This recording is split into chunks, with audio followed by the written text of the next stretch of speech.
जय जगन्नाथ। कथा मल्हार परिवारर समस्त सदस्यंकु स्वागत। गल्प शुणिबा भल लागिले लाइक शेयर आउ सब्सक्राइब करिबा एवं बेल आइकन को दबाई दबा आपण मानकर अधिकार। ए अधिकार को आपण माने जाहिर करंतु, भारी भल लागिवो। आज शुणिबा गप तथापि फगुण। रचना एवं उपस्थापना मधुमिता महांती।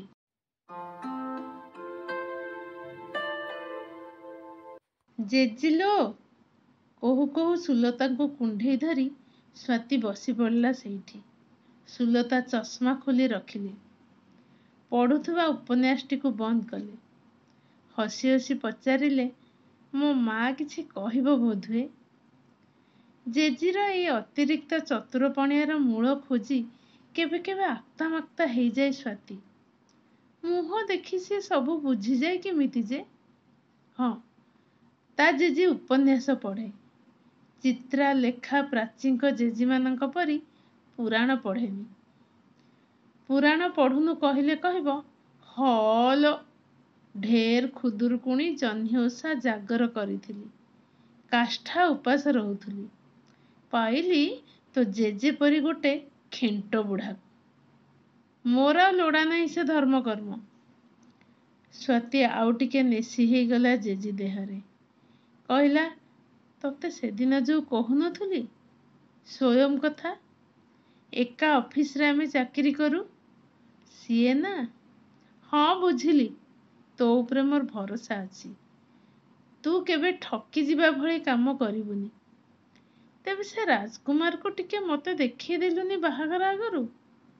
काले जदि तो जगार मते पसंद करि दियंता, मु बंची जाती ए कंजूस बुढ़ा कबलरू। जेजी को जेबे प्रथम दरमा पाई स्वाति 2000 टंका धरी देथिला, से कांदी पकेइथिला। कहला, ए मखीचूस बुढ़ा सारा जीवन चारेणीटीए मो पापुली रे थोइनी। जा हो, मो नातुणी आज चाकरी कला बोली सिना। स्वाति कहला, टिके समस्या अछि जेजी। सेमाने तो आम जातिर नुहंती, क्षत्रिय सेमाने। तो कौन हैला? नातुणी पाई सर्वस्व अजाड़ी देवार प्रतिबद्धता जेजी आखिरी। जेजे कौन राजी हेबे? शासनी ब्राह्मण परा आमे, कही सबू बदलई देबे। स्वाति कंठरे आशंका। मो नातुणीर खुशी बड़ ना तांको जातिरा बड़ मो? शासनी ब्राह्मण हे कौनटा उल्टई पकेइचंती। तो बाहागर से अश्विनी कुमार सांगे मु करे देबी। जहार इच्छा से आंबुल पकई चाटू थाउ जाति को। ह, आजिकाली गोटे जाति कौन मो? सान बेले स्वाति देखी आसीची, टिके टिके कथारे घरे युद्ध बाद्य बाजी उठे। जे ठेंगा खंडे धरी ठिया ही जिबे तो जेजी हातरे बेलना काठी कि झाड़ू। केते बेले से झगड़ा सरे के जानी। सरी आसीची बोली जଣା पड़े आउ थरे झगड़ा आरंभ हेबारू। उफ, दीर्घ निश्वास पकाए स्वाति। बेले बेले भाबे, ए दी जण बाहा केमिति हेले, तीनिटा झियो दीटा पुअर भरपूर संसार केमिति संभाळिले, सेमानकु बड़ केमिति कले।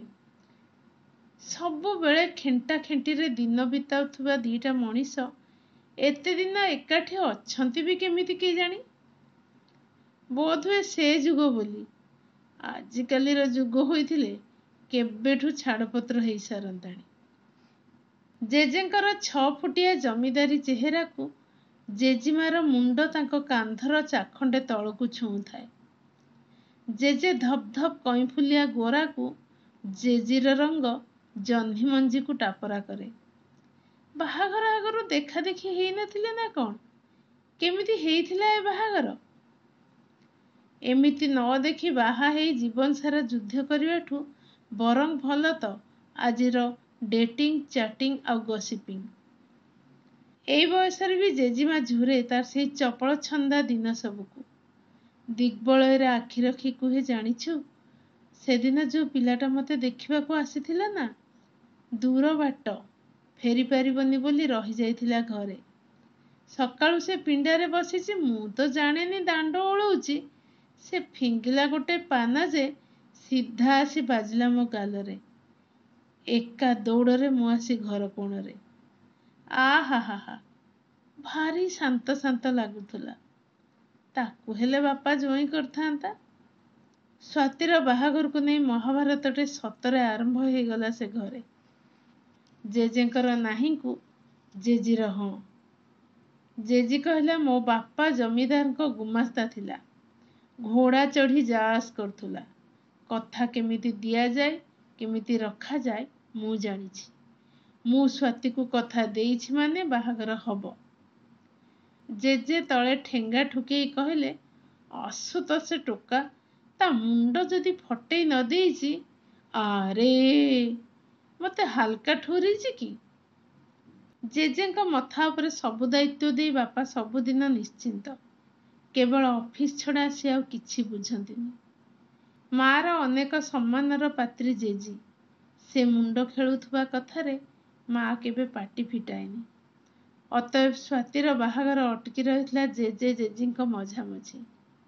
ଶେଷରେ ଜେଜେ ମୁଣ୍ଡ ନୁଆଇଲେ ଜେଜିର ମହିଷମର୍ଦିନୀ ରୂପ ଆଉ ଜିରାଗରେ। ବାହା ହଉଥାଉ ସେ ଟୋକା, ସେଇ ଯେ ନାତୁଣୀକୁ ନେଇ ଯିବ ଯିବ। ଆଉ ଥରେ ବି ଏ ଘରକୁ ହଳଦିଆ ଗୋଡ଼ ଧୁଆ ପାଇଁ ବି ଫେରିବା ଆଶା ଯେମିତି ନ ରଖେ ଭଳି ଫାଙ୍କା ଧମକ ଦେଇ ଚୁପ୍ ରହିଲେ।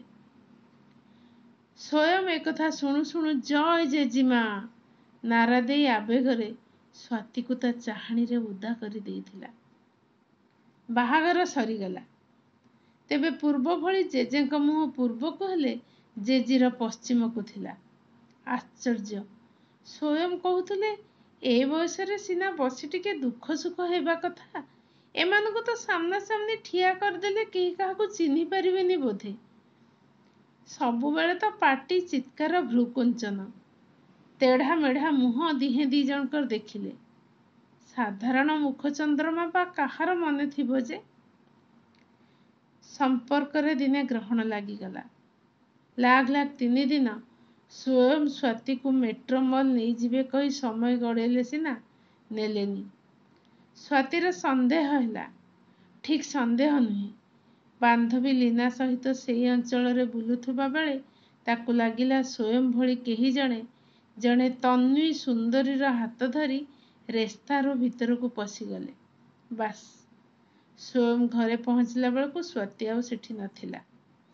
କେଇଖଣ୍ଡ ଡ୍ରେସ୍ ଗୋଟେ ଆଟାଚିରେ ଧରି ସିଏ ଆସି ଘରେ ପହଞ୍ଚି ସାରିଥିଲା। ସ୍ୱୟଂ ବହୁତ ଫୋନ୍ କଲେ, ସ୍ୱାତୀ ଫୋନ୍ ଧରିଲାନି।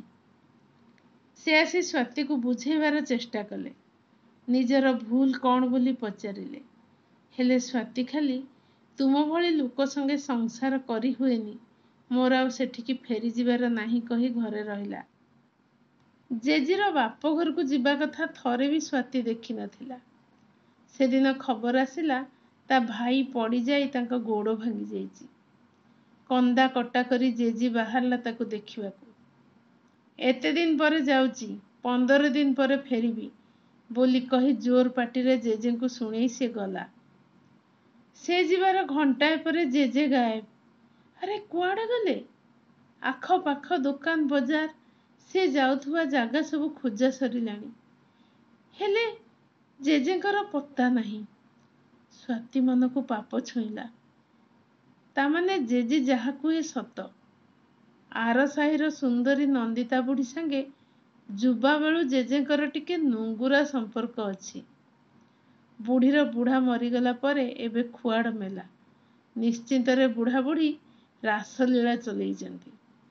ସ୍ୱାତୀ ରାଗିଗଲା। ଏଇ ବୟସରେ ଛି! ସେଥିପାଇଁ ଜେଜେଙ୍କ ମୁହଁ ଚାହେଁନି। ଡ୍ରେସ୍ ଖଣ୍ଡେ ପିନ୍ଧି ସେ ଆର ସାହିକୁ ବାହାରିଲା। ବୁଢ଼ାକୁ ଆଜି ସେଇଠି ଧରି ପାନେ ଦବ, ତା କୃଷ୍ଣ କଳା ଛଡ଼େଇ ରଖିଦେବ। ଆହା, ଯେତେ ରାଗୁ ପଛେ ଜେଜେ ଶୁଣିଲେ ତା ଅନ୍ତରକୁ କେତେ କଷ୍ଟ ହବ। ସେ ଠିକ୍ ଗେଟ୍ ପାଖରେ ପହଞ୍ଚିଛି, ସେପଟରୁ ଅଟୋଟେ ଆସି ସେଇଠି ଅଟକିଲା। ସେଥିରୁ ପ୍ରଥମେ ଓହ୍ଲେଇଲେ ଜେଜେ, ତାପରେ ଜେଜି। ଜେଜି ଫୁସ୍ଫୁସ୍ ହେଇ ତା କାନ ପାଖରେ କହିଲା, ଦେଖୁଛୁ ଏ ବୁଢ଼ାକୁ? ମୋ ପଛେ ପଛେ ଯାଇ ସେଠି ହାଜର। ମତେ କହିଲେ ଭାଇଙ୍କୁ ତ ଦେଖି ସାରିଲ, ଏଠି ରହି କ'ଣ କରିବ? ଚାଲ ଘରକୁ। ସ୍ୱାତି ଅବାକ୍। ଜେଜେ, ତୁମେ ଜେଜେକୁ ଏତେ ଭଲ ପାଅ? ପୂର୍ଣ୍ଣ ପୂର୍ଣ୍ଣ ଲାଗୁଥିବା ଜେଜେଙ୍କ ଗମ୍ଭୀର ମୁହଁରୁ ବାହାରିଲା, ଜାଣିଛୁ, ମୁଁ ମଲେ ସବୁଠୁ ଆଗେ ପରା ତ ଜେଜେ କାନ୍ଦିବ। ହରଦମ ଦୁର୍ଗତି ନାଶିନୀ ବେଶ ଧରୁଥିବା ଜେଜେର ମୁହଁ ଲାଜରେ ଥମ୍ ଥମ୍ କରୁଥିଲା।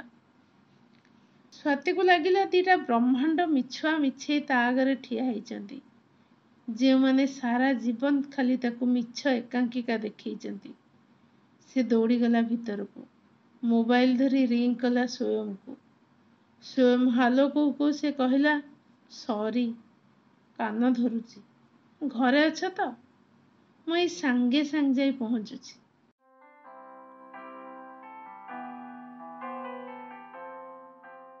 ଶୁଣୁଥିଲେ ଗଳ୍ପ ତଥାପି ଫଗୁଣ।